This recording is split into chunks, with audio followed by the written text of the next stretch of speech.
From the world of AV programming and control with James King, I'm Steve Greenblatt, and this is Ask the Programmer. James, how are you today? It's recording at in our holiday time, so hopefully you've had some time to rest and catch up and have some family fun.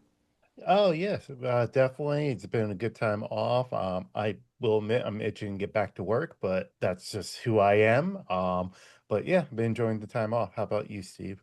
Yeah, we take time off too, and that just means working when there's less stress. Yeah. So I appreciate where you're coming from, and I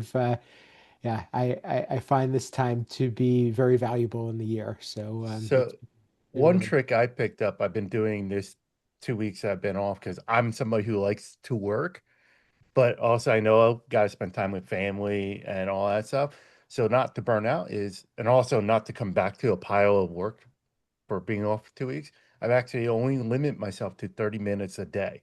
I'll jump wow, on, do some work. I set a timer. Once that 30 minutes hit, I'm off. This way nice. I get my little fix of doing some work, and hopefully I don't come back to a huge pile, just a large pile. Yep. And that's always a good thing, and it's just good to know where to pick up too when you come back.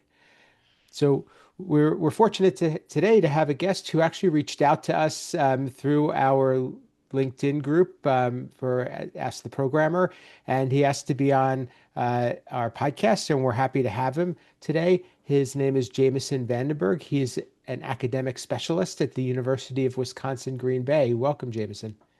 Hi, thank you so much again. Thanks for being with us, and it's really great that you've been able to find us and feel like you connected with the things that we're talking about. So, tell us a little bit about you and about your background and the your journey in AV. Yeah, so my journey in AV started, in my eyes, a long time ago, when I was 12 years old. I started basically going to concerts, watching kind of the soundboard guys just kind of go at it. And eventually, during the Shinedown show, one of them saw me kind of staring at him, and he let me touch the faders of one of the boards that were off. And that was kind of like the first time I really looked into AV. And then at 15 years old, I started my own DJ company and started traveling around and did weddings, did bar events, did different stuff. And then at 18, I went into install companies. So I started installing a lot of different stuff for like bars and whatnot. So a lot of lighting, a lot of sound, learned DMX program, which was the first style of programming. It's very simple. Got into it, and then when I went to college at UW Whitewater, I joined the young auditorium area where I started to do sound engineering for the Broadway Roadhouse side of the house. And I did a lot of that side of the house. I did some rigging. I did a lot of just sound and rigging. And then eventually went into the radio side of it, did a lot of radio ads, radio promotions, making commercials. And then right when I got out of Whitewater, I basically went into a small company that did a lot of TV installs. And I was like, I don't really just want to do TV installs. So then a position over at UW Oshkosh decided to pop up for their AV integrator. And I jumped right into it. I said, I don't know anything about Crestron, Extron, QSys, don't know it, but I have a drive to learn like you wouldn't believe. They believed me and they hired me on. I started doing a lot of the Extron side of the house, so a lot of the GCP, GCP Plus, and started doing classrooms over there. Sadly, we had a layoff and I was part of it, and now I'm at UW Green Bay and doing a lot of the QSys side of programming, a lot of the install side of it, design, scope work, pretty much everything besides having my dealer license to buy stuff.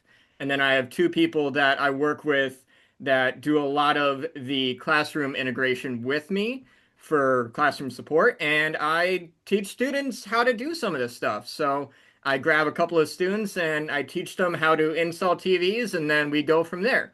Some of them go into programming, some of them go into design, some of them go into project management, and they just join me for everyday things and get certifications. Wow, that's quite the journey in what it seems to be, because you look like a young guy a short amount of time. So I think you may be one of the few that really targeted the industry is and this is a career that you look to pursue, it sounded like. Yeah, I really just thought I was a sound engineer, and I still to this day think I'm just a sound engineer. That's why I don't see myself as like a programmer that knows like how to do the Lewis scripting and all the design work. I still see myself as that sound engineer. Hmm. And it's such a different beast when you go from live events to education. There's so many more hats to wear.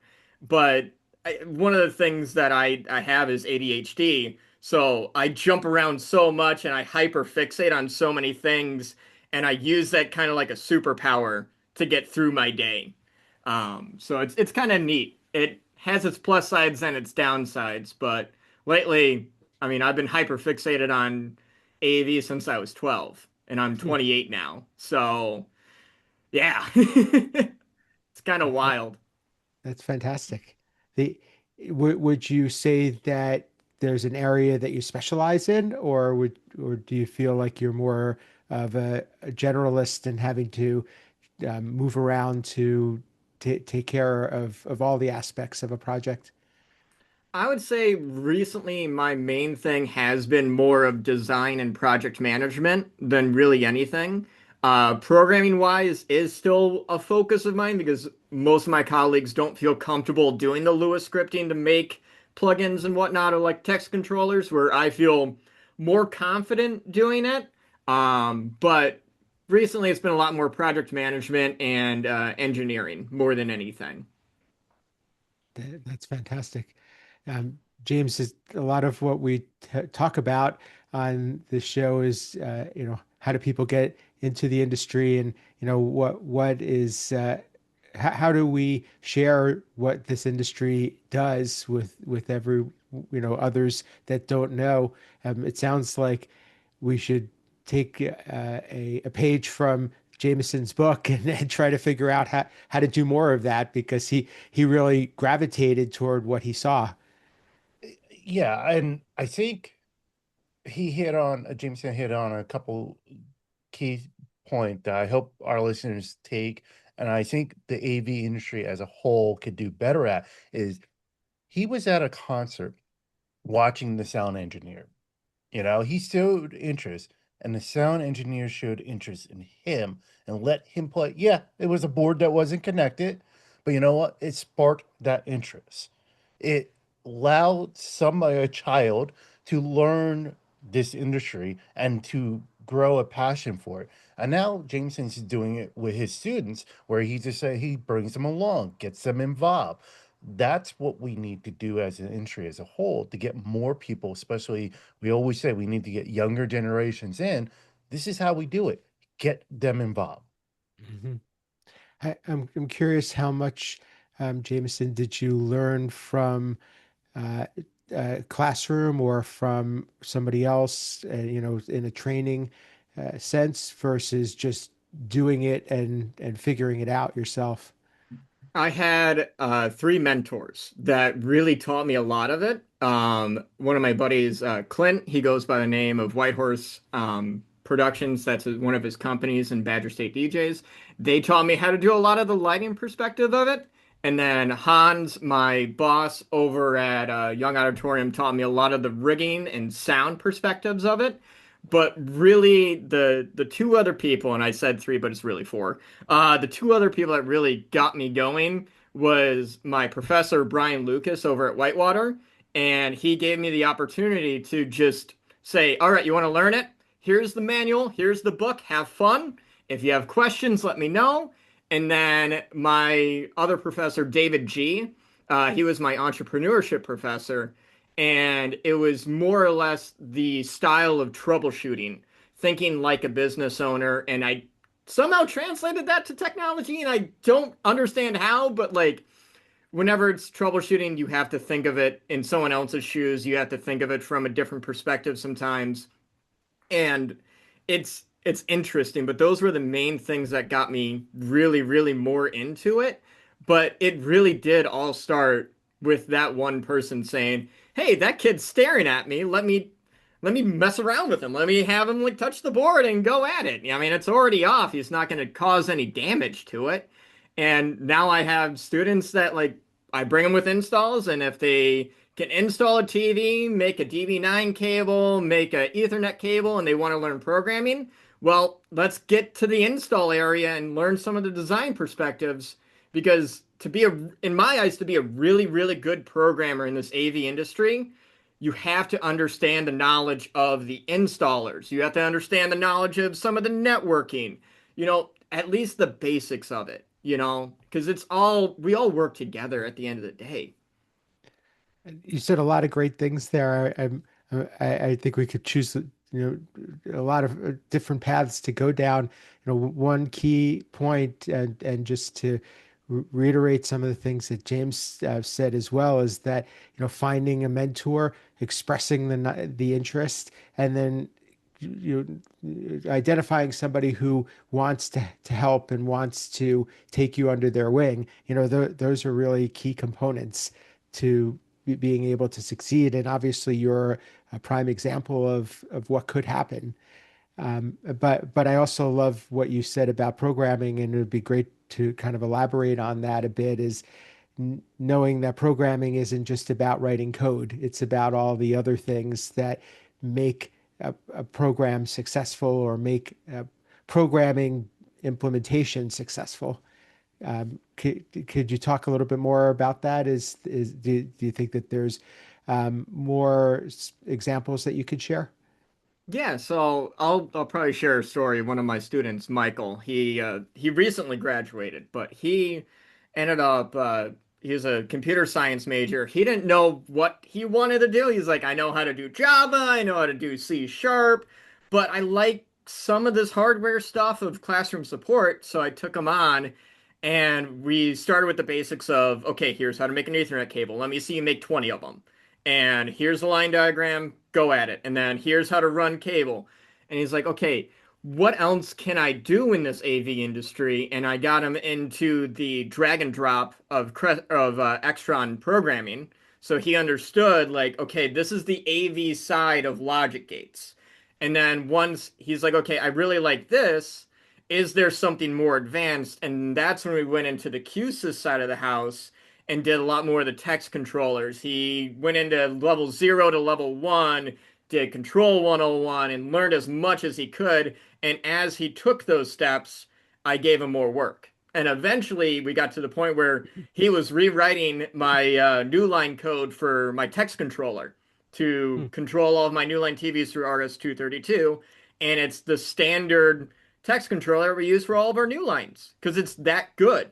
So also praising your students when they do stuff like this. So it's a lot of steps and it's a lot of hard work, but it's possible. It's Sure. very, very possible. James, I love this. It sounds like an internship, basically within a school, which is, I mean, these are all, ideal for this industry. How, is this something that you think can be applied elsewhere? Oh, yes. That is something I've been wanting to do at my new job here. I say new job, I've been here almost 4 years now. Um, it's pretty hard because I have yet to set up our sandbox, as even though I keep talking about it, and our rooms are functional, so there's no need to like make changes really. So it's hard to do that stuff that Jameson was talking about with the students. You bring them in, but I remember in my old job, even when I was a student, we were always doing that kind of stuff. I actually wrote a system for a class that the university used even after I graduated and was full time. And I was basically telling them they need to discontinue that program. But basically, I found a need. I was trying to install a piece of software on a computer, couldn't get the software to work. So I was a student worker at the time, went to my boss at that time. I was like, hey, I can't get the software to work. He looked at it. He couldn't get it to work. So he's like, why don't you reach out to the faculty member and see if they still need it? because at that time we just had a sheet with the install file, what goes where. So I tried to find a faculty member, couldn't find him in our directory. So I called the division that he was supposed to be in, and they're like, "Oh yeah, he hasn't worked for the university in 5 years." So I was like, we need a way to renew. Like, is this still valid? So I created a whole software request system where the faculty would log in, request a piece of software to the lab, and then at the end of each semester, they would get an email asking if they want to renew it. If they wanted to, they just click the renew button. If they didn't, it we took it out at the end of the semester. Like I said, I did that as a student. I graduated and they were still using it. I'm like, well, you gotta get rid of this. Like it's antiquated. You gotta find a better way. And they did take it for a while and then they finally part ways with it. But again, allowing students to do that. And kind of like Jameson was talking about, I had a students love doing that because I had one where I wrote a secure lockdown for Firefox. Because we would have all browsers installed on the computer, and we you could lock down at that time. You could lock down Chrome and IE with GPUs. Mozilla Firefox, you really couldn't. And so I found a way to lock it down. Actually, a coworker and I, as student workers, we both found a way. He found some settings. I found a way to protect those settings. So I created an install file that ran the installed Mozilla, then installed the configuration we wanted, and then locked it. So you couldn't change it without a password. Then I had a student worker. I graduated. I was working full time for the university. I had a student worker come up to me and he's like, "Hey, a classmate and I found if we did X, Y, and Z, just rattle a couple of things off, we could get around your lockdown." I was like, "Okay." And he looked at me and I go find a solution. He's like, "What are you talking about?" I was like, "I wrote that when I was a student." I go, "You found a problem, go find a solution."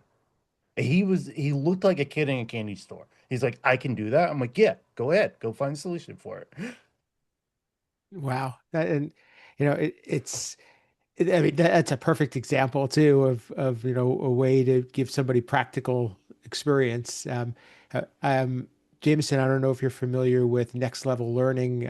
George Chakow, he's been on our podcast before, and they actually have a class at Pace University that they teach AV, the basics of AV, and a lot of the things that you're talking about would be a great supplement, or it seems like there's a lot of overlap there, and we should definitely connect you with him, and I'm on the board of the organization. But one of the things that they try to do is create awareness for AV in not only college age students, but high school and even earlier, so that like you can get that thirst for it, and it's something that you can set your sights on as you navigate through your education. But the things that you're talking about stepping somebody through the process is exactly what George had been working toward in his in the class. They were actually, I think, creating a minor in AV at Pace University. So great stuff. Um, we're definitely going to have you back for another show, and I think that this is probably a good place for us to pause this conversation. But we'll be picking this up and talking more about how people can get into the industry, and some of the experiences that you've had, and you can share with us. So how could people get in touch with you if they'd like to learn more about what you're up to, what you're doing, and continue this conversation? Yeah, you can connect with me over in LinkedIn at Jamison Vandenberg. Just look for the weird guy in the Green Bay shirt and AI image of a dog with him. That's how you can connect with me. All my stuff is there. Or you can reach out through email, vandenbj at uwgb.edu. And I'd love to connect with really anyone. Fantastic. And as I mentioned, Jameson's in the LinkedIn community for Ask the Programmer. So you can find him there. And I've connected with him recently. So definitely reach out. And he's got a lot to offer. And he's really becoming more of a participant in our community. So thank you for that. James, any final words and thoughts, and if you can share how people can reach you and continue this conversation? I just think they need to connect with Jameson and listen to everything he had to say on this episode. This is how we get younger and more folks into the industry. Is exactly what he's doing. His story, get them involved, give them to play with, the equipment that's not connected. Get them to play with it. Um, Best way to do it. So thank you.